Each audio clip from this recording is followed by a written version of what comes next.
A good number of volunteers have taken on the task of phoning round 5 other parishioners each week, people who are self-isolating and or elderly, often people whom they do not know, and then having a chat with them and reporting back to me how they are faring. It's been great for the parish. Once the lockdown is over, we're all going to get together and have a big party and people can introduce themselves to each other. I received a report yesterday about a lady who was reminiscing on the occasion of VE Day.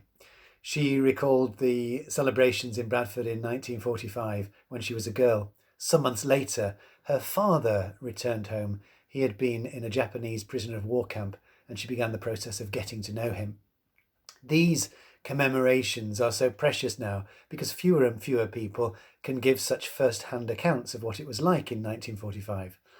When I was a boy, there used to be a sign on the front couple of seats in buses reminding short-trousered scallywags like me that these seats were reserved for the war-wounded.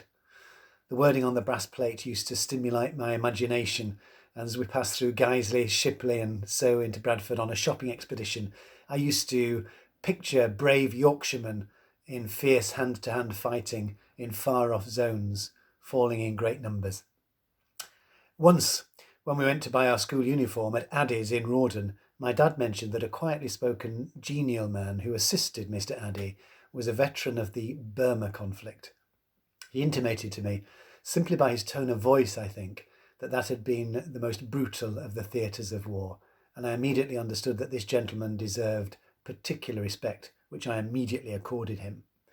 How extraordinary it seemed that this middle-aged man, tape measure in hand, making pleasantries about how quickly I was growing, should have faced situations which no one should ever face, and should have emerged from them and then taken his place once again in civil society. I remember thinking, but how can he just carry on as normal when he has seen what he has seen? My interest in the Second World War continued into adulthood. It helped having a father who professed to have been the youngest petty officer in the Mediterranean Fleet in 1943, unverified. And when in my final year in Rome at seminary, I learnt that there were to be commemorations of the Anzio landings, I and a small gang of other students skipped off lectures that morning and drove westwards to the coast. We traversed the very flat Pontine marshes, now drained, and stopped at a bridge over a railway, the only raised area for miles around, which we calculated had been the scene, as an account had narrated it to us, of the fiercest fighting, it having been the taken and then retaken and lost several times during the course of one day.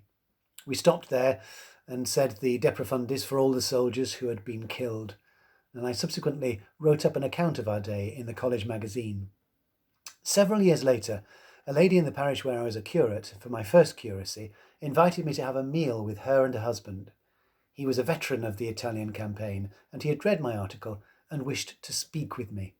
She told me that he had never spoken before about those years. After the meal, his wife withdrew, and Harry shared various anecdotes with me. I felt duly privileged. He spoke in general terms about places that he had seen and people whom he had met. I respected the reticence which characterised his account of what had happened. It was a pleasant and interesting conversation. A year or so later he died, and his wife sent me a memoir he had written with a note saying, "I think Harry would have wished you to have seen this." It was a graphic account of how an 18-year-old managed to survive the 1943 Salerno landings in Italy and the vicious peninsular fighting which followed. As they waited on the transport ships offshore, Harry later recalled, the young recruits were assured that the naval bombardment of the German positions would effectively destroy the enemy defences, such that the subsequent amphibious landings would be able to be effected quite easily.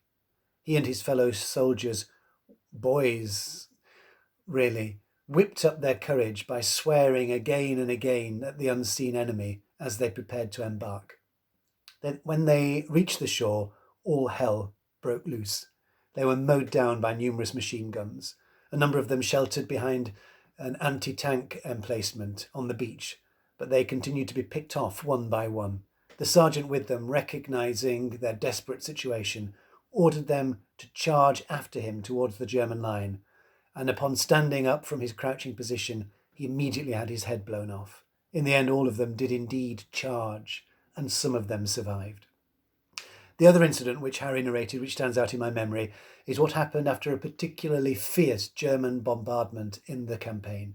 By this time he was a driver to an officer, and as he drove through the affected area amongst the destroyed vehicles and the mangled bodies, they would occasionally come across a soldier standing listlessly or walking aimlessly, incapable of communicating, deeply traumatised.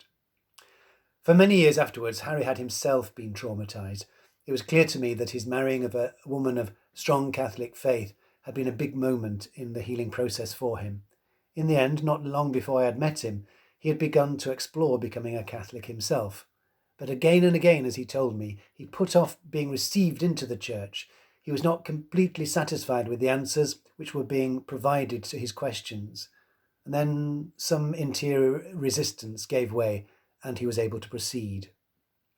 Thinking about Harry now and the difficulties he encountered in accepting the prompting of the Holy Spirit those years ago, I can understand better why the evangelization of our society continues to be such a struggle. The effects of two massive wars waged on an industrial scale, separated from each other just by a couple of decades, continue to be felt in our collective consciousness now. No doubt it was for this reason that an Italian priest who had spent long hours ministering to the maimed and dying soldiers in the First World War, should, when he became Pope, have called an ecumenical council to repropose Christian hope to a shattered world. The trauma of a previous generation has induced widespread skepticism in our society. It is our privilege to take upon ourselves the role of medical orderlies in this field hospital which is the church, ministering to those so grievously wounded by unbelief.